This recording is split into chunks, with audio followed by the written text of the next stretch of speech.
Bonjour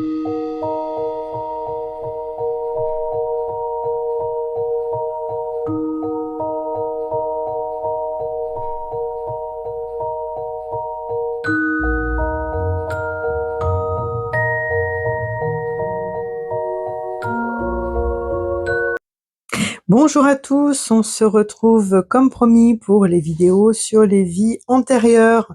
Alors exercice quelque peu périlleux, j'ai mis du temps à trouver les bonnes questions, à trouver les bons oracles, les bons tarots, comment poser tout ça.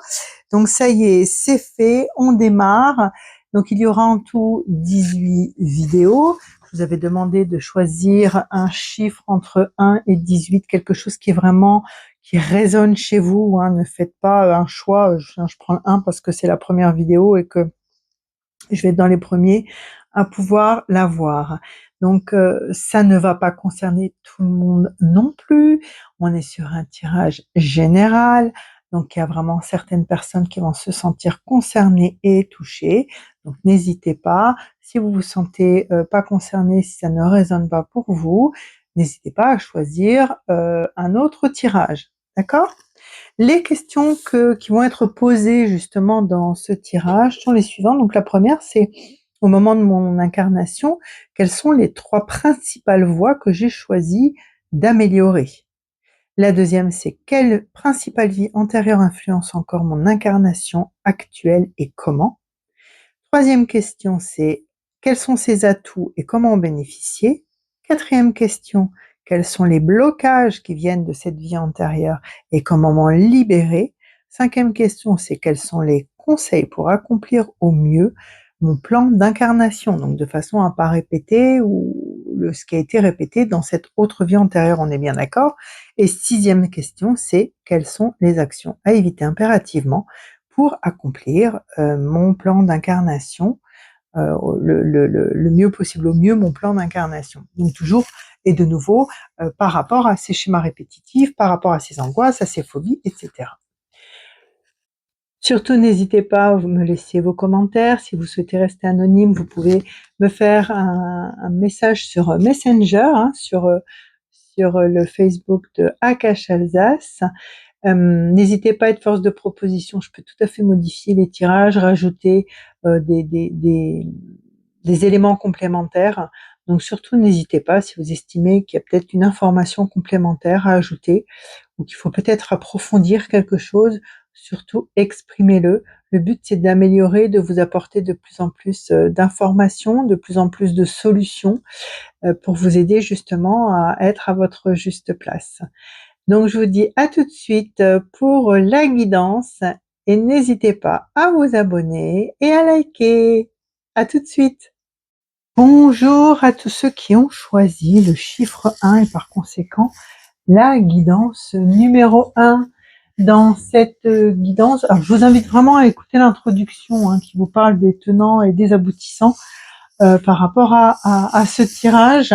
Et donc, la première question, la première ligne va répondre à la question qui est, au moment de mon incarnation, quelles sont les 3 principales voies que j'ai choisi d'améliorer?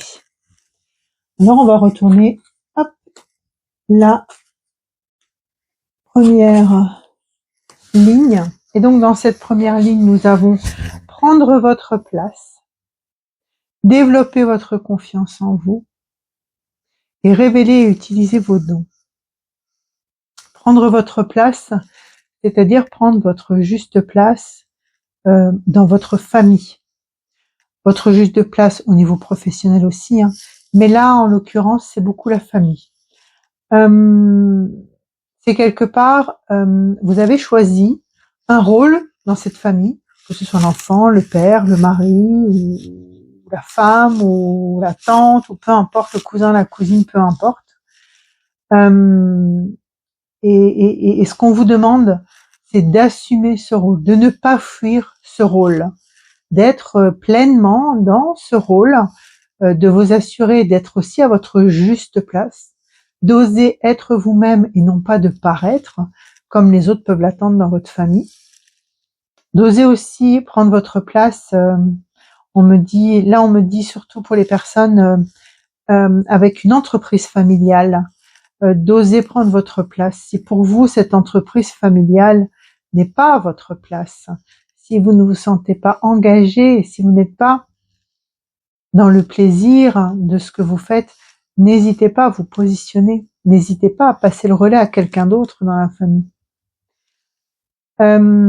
Développer votre confiance en vous. Déjà là, on a cette confiance en vous, le fait d'être en capacité de vous assumer, d'être en capacité de vous montrer tel que vous êtes, d'être en capacité aussi d'exprimer vos émotions, de laisser tomber toutes les facettes, de laisser tomber tous les masques. Donc là, on est vraiment dans, oui, un retour à soi, comme si quelque part, dans votre autre vie en tout cas, ou dans une autre vie, ou dans d'autres vies, vous n'avez pas eu le courage d'être vous-même. Et là, ce qu'on vous demande, c'est d'être vous-même, de vous montrer tel que vous êtes, de poser vos envies, de poser vos rêves, d'oser les réaliser, d'oser suivre aussi le chemin que votre petite voix vous guide, parce qu'avoir confiance en vous, c'est en vous en tant que physique, mais aussi en vous en tant qu'énergie, en tant qu'âme, et d'être aussi en capacité de suivre ce que votre âme vous dit, être en capacité de faire confiance à votre intuition. Et la troisième carte, c'est révéler et utiliser vos dons. Et là, ça prend toute sa place parce qu'effectivement, ce qu'on vous demande, c'est d'écouter votre petite voix intérieure, parce que vous avez cette capacité, vous avez ce don d'entendre vos guides, d'utiliser votre intuition. Donc c'est très très important d'être à l'écoute de votre intuition, elle est juste. Donc faites confiance, à la fois faites-vous confiance et à la fois faites confiance en vos dons et en cette capacité d'être intuitif, d'être en capacité d'anticiper ou de ressentir en tout cas les choses qui sont justes et qui ne le sont pas. La deuxième ligne, la deuxième question, c'était: quelle principale vie antérieure influence encore mon incarnation actuelle et comment? Alors, pour la période, on est à la période viking. Pour la personne que vous étiez une personnalité influente. Je regardais le reste et je vais me connecter ensuite. Les questions ensuite. Ok, là on a la blessure d'abandon, le sentiment de culpabilité, la noyade et avec la petite carte rose, traumatisme, sévices, bûcher ou guillotine. Ok. Je prends 2 petites minutes pour me connecter. Ok. Alors là en l'occurrence, c'est pas vous qui avez subi ça. On est vraiment à la période viking et quelque part vous êtes dans ce besoin d'endosser un rôle important, un rôle de quelqu'un qui guide, un rôle de quelqu'un qui montre l'exemple et un rôle de quelqu'un qui est pas souvent à la maison, qui est beaucoup en voyage, qui prend pas sa place de mari et de père dans la famille. Et tout ça pour vraiment être cette personne influente, cette personne que vous pensez indispensable. Sauf que dans ces choix de partir, dans ces choix de ne jamais être là, vous avez abandonné une famille et notamment une femme. Et une femme qui a dû se débrouiller par elle-même. Une femme qui a dû se débrouiller par elle-même et qui a subi des sévices et qui a été noyée. Et donc vous avez ce sentiment de culpabilité parce que vous l'avez senti, vous le saviez, vous connaissiez les risques et vous savez que ces risques étaient importants pour votre femme. Je vois pas de descendance, mais par contre je vois une femme enceinte. Donc une descendance qui n'a pas pu venir, peut-être d'où le besoin de prendre votre place dans la famille, de prendre votre place parce qu'il n'y a pas eu de lignée, il n'y a pas eu de descendance. Il y a comme eu une extinction du nom.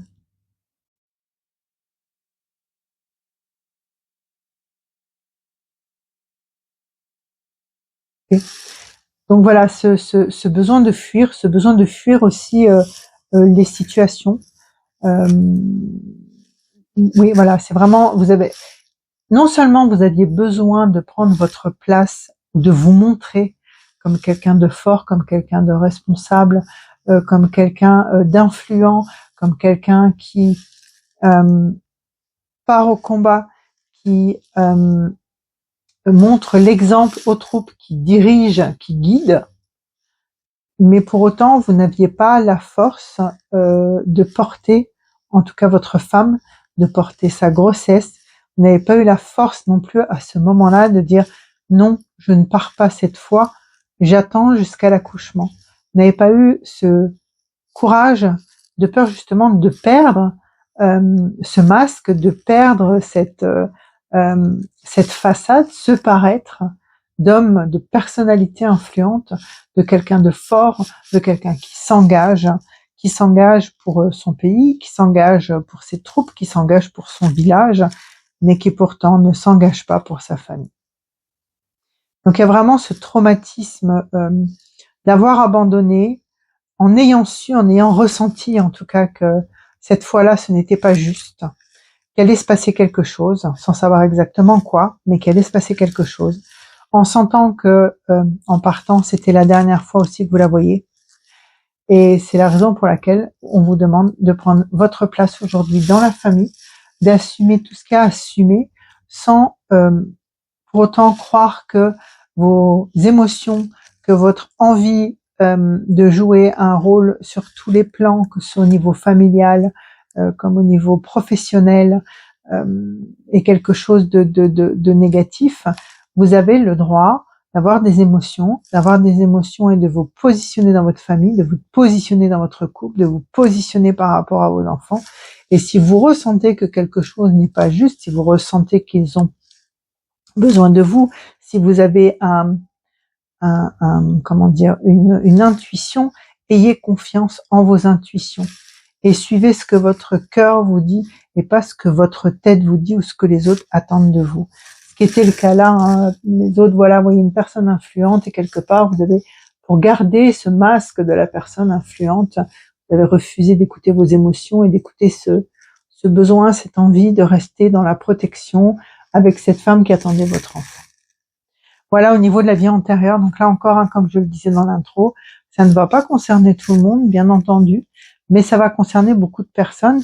Alors ça peut être en tant que viking ou autre, hein, c'est dans cette période-là. Donc c'est vraiment des personnes qui ont besoin d'endosser un masque, un rôle, pour se donner une importance et qui, par conséquent, délaissent complètement le rôle qu'ils ont dans leur famille. Alors, la troisième ligne, on va avoir deux informations importantes. Ici, on va avoir une information de quels sont les atouts que vous récupérez justement de cette vie et comment en bénéficier. Et ici, c'est quels sont les obstacles, quels sont les blocages que vous récupérez de cette vie et comment vous en libérer.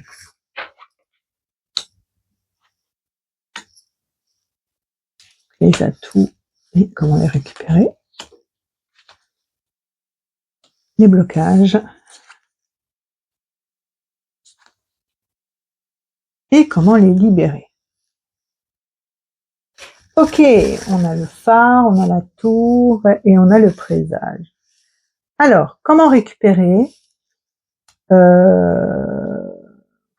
comment récupérer les atouts justement de cette vie, les dons, tout ce que vous pouvez récupérer en fait qui va porter votre vie actuelle. Donc le phare, c'est quelque part vous positionner comme quelqu'un d'exemplaire, mais c'est aussi ne pas hésiter à entrer en introspection, c'est-à-dire à aller voir vos parts d'ombre et vos parts de lumière. Retrouver cette capacité de rentrer dans votre justesse et votre équilibre de façon à donner l'exemple aux autres. Le phare, c'est celui qui guide les personnes dans la tempête. Donc c'est prendre votre rôle quelque part de guide, certainement par rapport à toutes vos intuitions. Prendre enfin votre rôle de guide. Ensuite, nous avons la tour. Alors, et le présage. Ok. Ouais, le phare, c'est aussi le sens que vous souhaitez désormais donner à votre vie. Ouais, quel sens aujourd'hui? Posez-vous la question de quel sens aujourd'hui vous souhaitez donner à votre vie. Et encore plus sachant ce que vous avez choisi de venir expérimenter, c'est comment aujourd'hui vous allez positionner le fait de prendre votre place, le fait de développer votre confiance en vous, le fait de révéler, d'utiliser vos dons, comment vous allez donner un sens à votre vie en incluant justement ces 3 éléments que vous avez choisi de venir expérimenter. Vous avez donc juste après le phare, vous avez la tour. Alors la tour, c'est comme vous voyez, hein, elle est entre terre et ciel, hein, donc c'est aussi être en capacité d'accomplir dans cette vie ce que vous êtes venu incarner et de donner matière. C'est aussi votre connexion entre le ciel et la terre. Ce qu'on vous dit, c'est que vous avez quand même une grande protection et que vous êtes en capacité de prendre de la hauteur sur les situations, hein, et d'être en capacité de voir en fait tout ce qui s'offre à vous. Vous restez quand même quelqu'un un peu comme à l'époque, hein, avec un tempérament de leader. Et pour récupérer encore plus cette capacité, donc cette capacité d'introspection, cette capacité d'être soi-même sans les masques, sans les façades, cette capacité d'oser être et cette capacité de prendre la hauteur, de garder son leadership et d'être, de voir loin, de vous projeter. Voilà, c'est le mot que je cherchais, de vous projeter. Vous allez pouvoir justement le solidifier, lui donner toute son importance, récupérer en fait cette capacité de cette autre vie, amplifier cette capacité d'autre vie si vous l'avez déjà récupérée, en faisant l'équilibre, en étant dans votre justesse, en équilibrant et en acceptant surtout vos parts d'ombre et vos parts de lumière. Et en arrêtant aussi de vous positionner en tant que victime. Vous êtes uniquement victime si vous laissez votre pouvoir à l'autre. Or, dans votre comportement, dans votre personnalité, vous n'êtes absolument pas une victime. À partir du moment où vous êtes en capacité de prendre votre juste place et de dire stop à ce qui n'est pas juste pour vous, vous reprenez toute votre force, toute votre puissance et vous n'êtes plus une victime. Vous allez pouvoir mettre en avant votre leadership. Ce qu'on est en train de me dire, oui, vous êtes la victime cachée. C'est-à-dire que quelque part, votre vie, vous la vivez comme une victime, vous la subissez comme une victime, vous n'exprimez pas votre mal-être dans cette position, dans cette vie. Alors c'est bizarre parce que le professionnel et le familial est vraiment dans ce que je ressens est vraiment confondu. Donc ça doit être une entreprise familiale ou un rôle que vous endossez parce que c'est le rêve d'un parent, vous voyez, quelque chose comme ça, ou le statut social qu'un parent voulait avoir, qu'il n'a pas eu et que vous avez eu. Donc voilà, c'est comme si vous réalisiez les rêves de quelqu'un d'autre, ou si vous étiez dans un lien de loyauté par rapport à quelqu'un de la famille, mais ce n'est pas juste pour vous. En fait, ça vous empêche de vous réaliser. Et là, ce qu'on est en train de vous dire, c'est stop. Maintenant, vous récupérez votre leadership, vous allez là où vous devez aller, là où votre âme a décidé d'aller. Certes, vous vivez cette expérience parce qu'à un moment donné, vous avez choisi dans votre plan de vie de vivre cette expérience pour dépasser ce rôle de victime, pour dépasser le fait de subir, pour vous réaliser pleinement et pour mettre dans la justesse, dans l'équilibre vos parts d'ombre et vos parts de lumière. Donc maintenant, vous reprenez vos parts de lumière, vous reprenez votre force, vous reprenez votre pouvoir, vous arrêtez de vous positionner en tant que victime et vous positionnez en tant que la personne qui se projette dans un avenir qui lui convient et qui est juste pour elle. Ça, c'est les forces que vous avez récupérées. Maintenant, le deuxième tirage, c'est en fait tous les blocages que vous avez ramenés de cette vie et comment vous allez vous en libérer. Et les blocages que vous avez ramenés de cette vie, c'est que vous avez les clés de tout, vous savez vraiment ce qu'il en est, ce que vous devez faire, à quoi vous voulez aboutir, vous savez. Seulement, vous tournez le dos à tout ce que vous savez. C'est comme si, ouais, bah, moi, je vois pas. De toute façon, j'ai pas envie de faire, puis de toute façon, j'ai pas les clés, et puis, donc un peu comme dans cette vie, hein, où quelque part, vous êtes détourné de votre intuition, et finalement, vous avez certainement dû vous positionner en victime parce que vous aviez tout perdu et qu'il n'y avait pas de descendance. Bah là, c'est un peu pareil. Vous avez les clés, vous savez où vous devez aller, mais vous croyez dans votre zone de confort, donc vous tournez le dos à la solution, sauf que vous êtes en pleine zone d'inconfort, et que là, on vous dit, si vous voulez vraiment vous libérer de cette zone d'inconfort, de ce faux confort finalement, de cette fausse belle vie, voilà, tout est dans le paraître. De nouveau, hein, on retombe avec le même schéma, hein, tout est dans le paraître, mais intérieurement, vous êtes éteint, complètement éteint. Ce qu'on vous demande, c'est, pour vous libérer justement de cette extinction, qui est aussi l'extinction de la lignée, hein, soyons clairs, hein, ce qu'on vous demande, c'est d'enfin trancher, déjà de récupérer la clé, parce que vous savez très bien où vous voulez aller, et de reprendre le voyage, d'avancer. Parce que, en fait, dans cette avancée et dans cette traversée, c'est-à-dire que vous allez complètement modifier, c'est comme si le chat se retournait enfin pour regarder les choses en face et pour dire, bah, maintenant j'ai envie de me réaliser.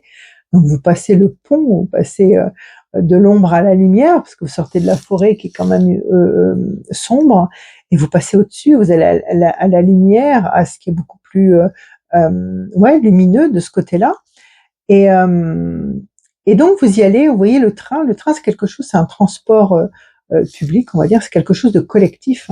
Et au moment où vous allez décider en fait de faire ce choix, d'utiliser cette clé pour ouvrir cette nouvelle porte, voire fermer l'ancienne porte, hein, fermer les portes du passé pour aller voir quelque chose de nouveau, parce que là il va de l'avant ce train, hein, il va pas dans l'autre sens, il va dans ce sens-là, il va de l'avant. À partir du moment où vous décidez d'aller de l'avant, bah, vous allez emmener beaucoup de monde avec vous. Ça va changer la vie de beaucoup de monde. Ça va changer beaucoup de. Alors ça peut être au niveau de votre lignée, tout comme ça peut être au niveau de votre famille d'âme. Hein, donc les deux sont possibles.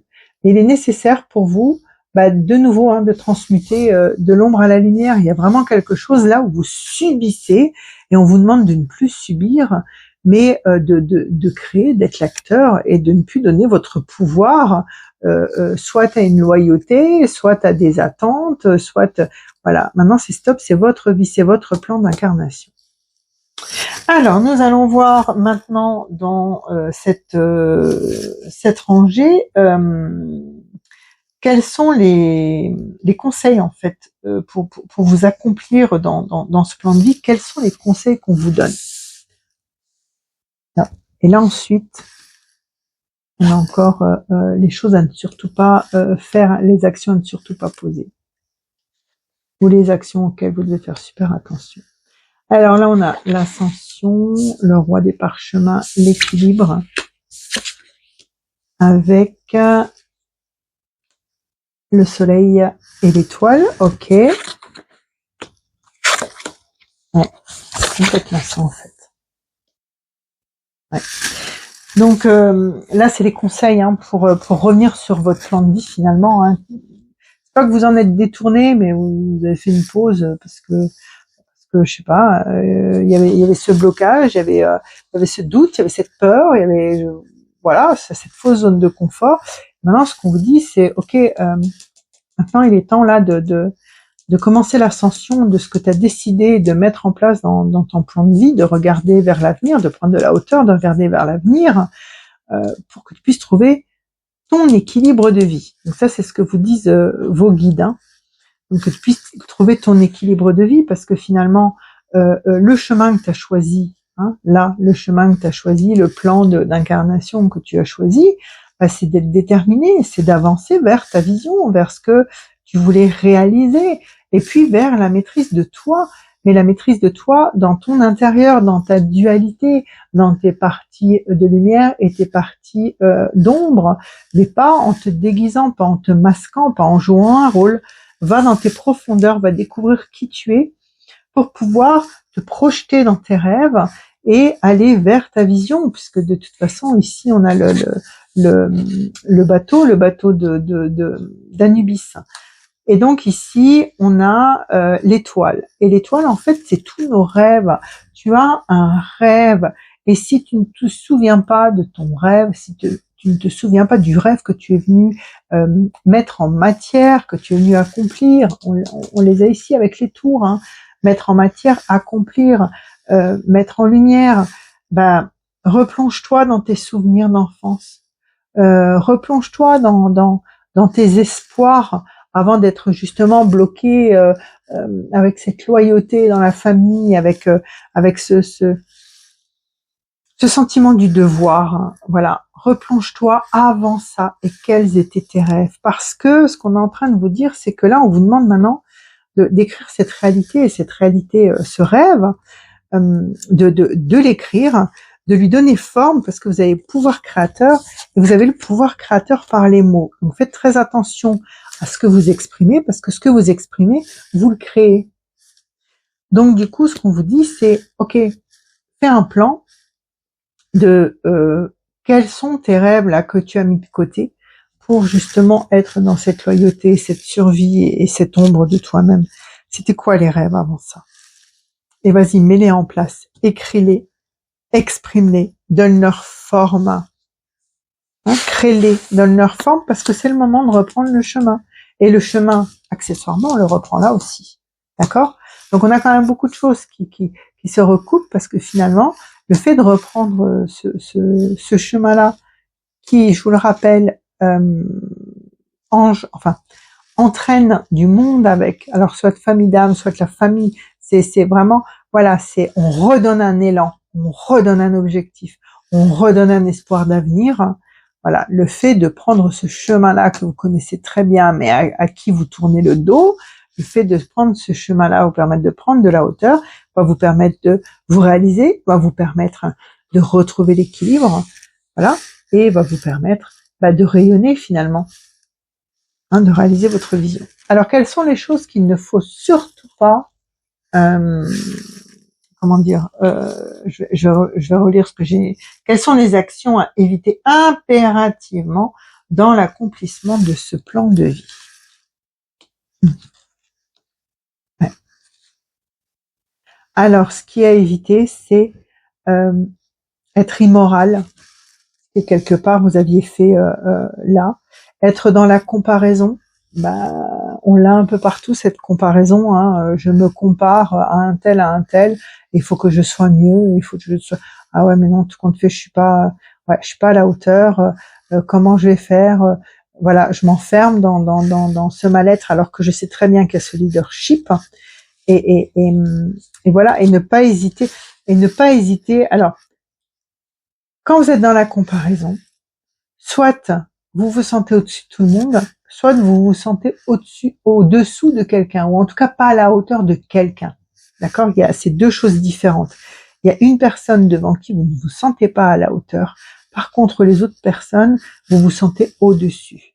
Et ce qu'on vous demande là, c'est de renaître sans vous croire au-dessus de tout, parce que vous faites partie d'un tout. Mais en comprenant que, en fait, vous êtes un maillon de cette réalité, vous êtes un maillon de la réalité que vous créez, vous êtes un maillon de cet avenir que vous voyez déjà là et là, hein. Vous êtes un maillon de cet avenir qui va permettre de faire renaître justement cette extinction là qui a eu lieu là.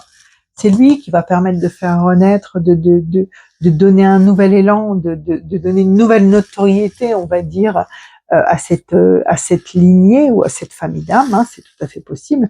Et donc dans cette renaissance, ce qu'on vous demande, c'est d'être la personne qui guide, d'être la personne qui met en joie, d'être la personne qui donne l'exemple, mais pas d'être la personne qui se croit au-dessus de tout. Voilà, hein, c'est vraiment voilà les actes à éviter. Hein, c'est vraiment voilà, ne soyez plus, parce que finalement c'est ce qui était là et c'est ce qui a mis fin à la lignée. Ne soyez plus dans ce schéma-là. Est-ce qu'il y a autre chose à ajouter? Écoutez, ce sera tout. Donc j'espère que ça aura répondu, ça aura résonné en tout cas chez vous, parce que répondre, voilà, c'est un exercice périlleux. Et encore une fois, ça ne concerne pas tout le monde. Donc si ça ne résonne pas chez vous, si vous ne vous sentez pas concerné, choisissez un autre chiffre. Régulièrement, il va y avoir une vidéo. Tout le mois de juin, il y aura plusieurs vidéos. Donc régulièrement, il y aura une vidéo. Choisissez un chiffre entre 1 et 18. Donc le 1, du coup, vous l'éliminez parce que c'est celle-ci. Et si ça ne résonne pas, c'est que c'est pas bon. Donc entre 2 et 18. Et si toutefois aucune des vidéos ne résonne, j'en referai plus tard, parce que vous doutez bien qu'on n'a pas tous la même vie antérieure, mais il est vrai que beaucoup de blessures, beaucoup de schémas peuvent être similaires sur cette période-là. Hein. Donc pas automatiquement en étant viking, hein, vous pouvez avoir été autre chose, c'est la période. Hein, c'est vraiment, on est dans une période, d'accord, mais une période qui est quand même beaucoup liée à l'eau. Donc voilà, donc c'est quand même quelque chose qui revient. Hein, l'eau, parce qu'on a l'eau là aussi. Hein, donc c'est quand même une période qui est liée à l'eau qui est là aussi, l'eau qui est là aussi.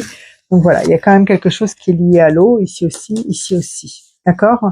Donc vous avez peut-être aussi, c'est ce qu'on est en train de me dire, vous avez peut-être une phobie avec l'eau ou une peur de la noyade. Non pas parce que vous êtes noyé, mais parce qu'il y a une noyade dans votre famille qui a mis fin à la lignée. Ça aussi, ça peut être une possibilité qu'on est en train de me communiquer juste là. Donc voilà, donc il est temps de vous mettre en route. N'hésitez pas à me mettre vos commentaires ou à m'envoyer un petit message sur Facebook. N'hésitez pas à liker, à vous abonner pour avoir les prochaines vidéos. Et je vous dis à bientôt pour la guidance des vies antérieures numéro 2.